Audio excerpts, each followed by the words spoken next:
வணக்கம். 2025 தமிழ்நாடு அரசால் கொண்டு வரப்பட்ட திட்டங்கள் பற்றி பார்க்க போகிறோம். ஃபஸ்ட்டு திட்டம் பார்த்தீங்கன்னா நலன் காக்கும் ஸ்டாலின் அப்படின்ற ஒரு திட்டம். இந்த திட்டம் எதுக்காக கொண்டு வரப்பட்டது அப்படின்னு சொல்லி பார்த்தீங்கன்னா, உயர் நோயாளிகள் அந்த நோயிலிருந்து விடுபடணும் அப்படின்றதுக்காக தான் இந்த திட்டங்கள் கொண்டு வரப்பட்டாங்க. அப்போ இந்த திட்டம் வந்து நகரப்புறம் மட்டும் இல்லாமல் கிராமப்புறத்தையும் தாண்டி கடைகோடியில் இருக்கக்கூடிய அந்த கிராம மக்களும் என்ன பண்ணணும், அந்த நோயிலிருந்து விடுபடணும் அப்படின்றதுக்காக தான் இந்த திட்டங்கள் கொண்டு வந்து அவங்களுக்கு வந்து சிகிச்சைகள் வந்து அளிக்கப்பட்டு வருகிறது. அப்போது மாதத்தில் என்ன பண்ணுவாங்க, ஒவ்வொரு சனிக்கிழமையும் அந்த திட்டத்தின் மூலிமா வந்து அவங்க பயன்பெற வகைக்கூடிய முகாம்கள் வந்து அமைக்கப்படுது. அப்போ எத்தனை முகாம்கள் அமைக்கப்படுதுன்னு சொல்லி பார்த்தீங்கன்னா 1256 முகாம்கள் அவங்களுக்கு வந்து அமைக்கப்படுது.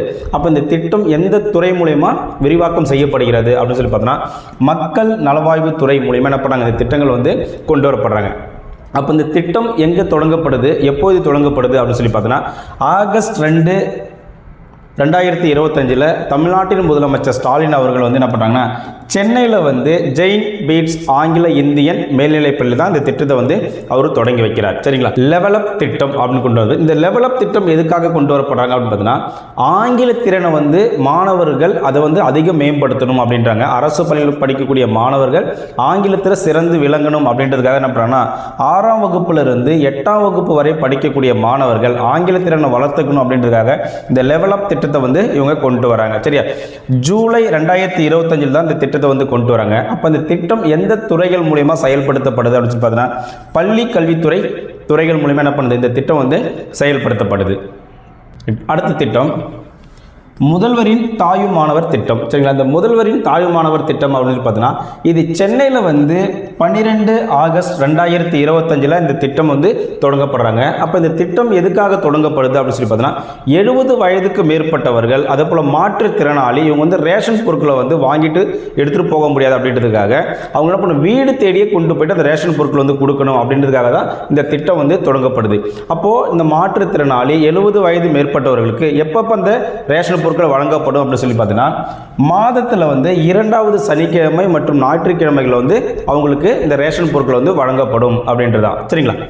அடுத்த திட்டம் அகல் விளக்கு திட்டம் கொண்டு வராங்க. இந்த அகல் விளக்கு திட்டம் எதுக்காக கொண்டு வரப்படுது அப்படின்னு பார்த்தீங்கன்னா, மாணவர்களுக்கு, அதாவது பெண் பிள்ளைகளுக்கு வந்து விழிப்புணர்வுக்காக இந்த திட்டம் வந்து கொண்டு வராங்க. அப்போ என்ன விழிப்புணர்வு இந்த திட்டங்கள் மூலிமா மாணவிகள்கிட்ட போய் சொல்ல போகிறாங்க அப்படின்னு சொல்லி பார்த்தீங்கன்னா, 9ஆம் வகுப்புலேருந்து 12ஆம் வகுப்பு படிக்கக்கூடிய மாணவிகள் இணையதளங்கள் வழியாக வரக்கூடிய ஆபத்துக்களை வந்து அவங்க உணர்ந்து அதிலிருந்து வெளிப்படணும் அப்படின்றதுக்காக என்ன பண்ணுறாங்கன்னா, இந்த அகல் விளக்கு திட்டமே வந்து செயல்படுது அப்படின்றாங்க. அப்போ இந்த திட்டம் பார்த்தீங்கன்னா 9 ஆகஸ்ட் 2025 கொண்டு வராங்க. அப்போ இந்த திட்டத்தை வந்து யார் தொடங்கி வைக்கிறாங்க அப்படின்னு பார்த்தீங்கன்னா, கல்வி அமைச்சர் அன்பில் மகேஷ் பொய்யாமொழி அவர்கள் தான் என்ன பண்ணுறாங்க, இந்த திட்டத்தை வந்து தொடங்கி வைக்கிறாங்க. அப்போ இந்த திட்டம் வந்து எங்கே தொடங்கி வைக்கப்படுறாங்க அப்படின்னு சொல்லி பார்த்தீங்கன்னா, புதுக்கோட்டையில் என்ன பண்ணுறாங்க, திட்டத்தை வந்து அவங்க தொடங்கி வைக்கிறாங்க. சரிங்களா? விவசாயிகளுக்கு இணைய வழியில் வந்து பயிர்க்கடன் கொடுக்கணும் அப்படின்றது தான் ஒரு திட்டம். அப்போ விவசாயிகளுக்கு இணைய வழியில் எப்படி பயிர்க்கடன் கொடுக்க முடியும்? ஏன்னா விவசாயிகள் வந்து ஒவ்வொரு பேங்க்லேயோ இல்லை லோன் ஆஃபீஸ்லேயோ போயிட்டு அவங்க ரொம்ப நேரம் வந்து வெயிட் பண்ணி, அது ரொம்ப நாட்கள் மாத கணக்கில் வந்து லோனுக்காக அவங்க வெயிட் பண்ண வேண்டாம் அப்படின்றதுக்காக என்ன பண்ணுறாங்கன்னா, ஆன்லைன் மூலிமா அவங்க பதிவு பண்ணி பயிர்க்கடன் வந்து அவங்க வாங்கிக்கலாம் அப்படின்றாங்க. சரி, இணைய வழியில் வந்து ஆன்லைன் மூலிமா பயிர்க்கடன் வந்து அவங்க வாங்கிக்கலாம் அப்படின்றாங்க. இது பார்த்தோன்னா இந்தியாவிலேயே ஃபஸ்ட்டு தமிழ்நாட்டில் தான் ஆன்லைன், அதை இணைய வழி மூலிமா விவசாயிகள் பயிர்க்கடன் வாங்கலாம் அப்படின்றத இந்தியாவிலே முதலாக தமிழ்நாட்டில் தருமபுரி மாவட்டத்தில் தான் ஃபஸ்ட்டு என்ன பண்ணுறாங்க, இந்த திட்டமும் வந்து அறிமுகப்படுத்துகிறாங்க. சரியா? 17 ஆகஸ்ட் 2025 தான் இந்த திட்டம் வந்து தமிழ்நாட்டின் முதலமைச்சர் ஸ்டாலின் அவர்கள் என்ன பண்ண இந்த திட்டத்தை வந்து தொடங்கி வைக்கிறாரு. நம்ம சேனலை மறக்காமல் சப்ஸ்கிரைப் பண்ணுங்கள், லைக் பண்ணுங்கள், ஷேர் பண்ணுங்கள். தேங்க்யூ. All the best.